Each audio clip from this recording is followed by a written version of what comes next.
When you teamed up with Jack Burns, Yeah.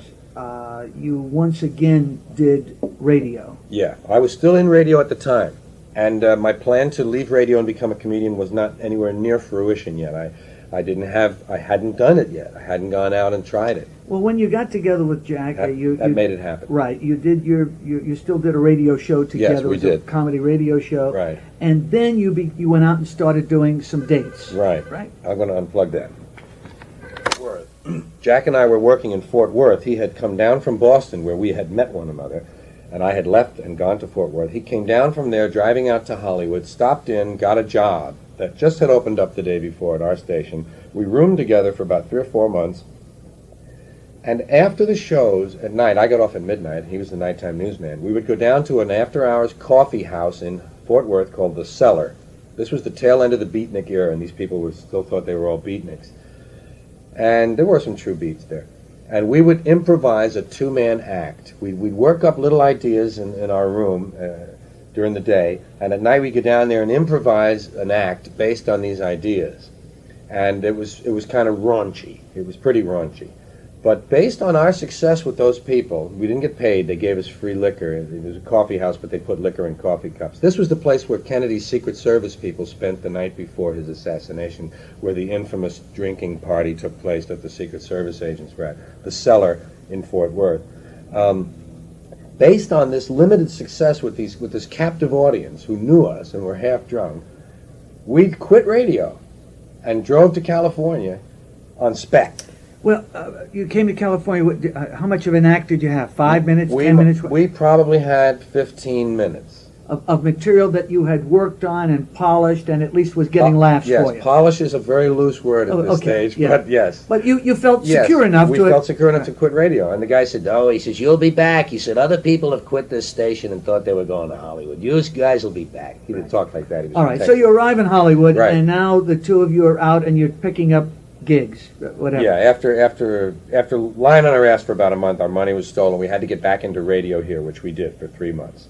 And at the same time got a job at a place called Cosmo Alley, a coffee house, and started working there. Lenny Bruce came in to see us. Mort Saul came in to see us, thanks to our manager, Murray Becker.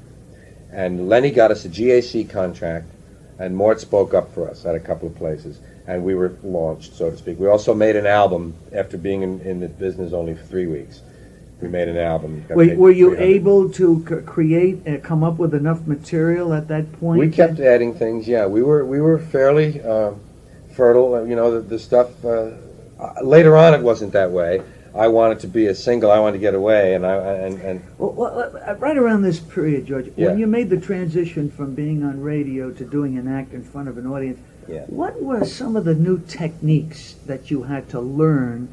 Being face-to-face with an audience that you couldn't possibly have known or done being face-to-face with a radio microphone? Well, it was more like what I was used to in my neighborhood. I was quite a street corner clown in my neighborhood prior to... This is what let me know prior to my radio experience and why I had that plan at 15 to be a comedian. Because I could make up things about the people in our neighborhood.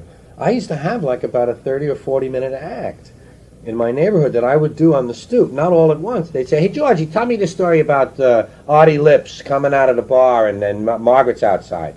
And I would just improvise this stuff about characters in my neighborhood. I had about 10 or 12 people whom I imitated, and I knew all of their salient points of their characters and so forth, and I would make up things. I made up a whole story about all the priests going to Coney Island on a drinking party. And so I was used to having people in front of me, even in small groups on the neighborhood, and getting laughs and being on the tightrope, having to survive from laugh to laugh. Well, what about the technical things, simple like handling a microphone, being up and under the lights? I don't remember a lot about that. Like, there were two of us, and we had that safety of two guys up there, so that you didn't ever have the feeling that the world is on my shoulders. It was a shared thing. Working a microphone, working a room where it's not all your friends sitting around is another thing. The first 4 weeks we spent was in a coffee house here in Hollywood, which was fairly, they were fairly nice to you. Later on came the saloons and the nightclubs where some of them were drunk or some of them were indifferent. They didn't even come to see the headliner.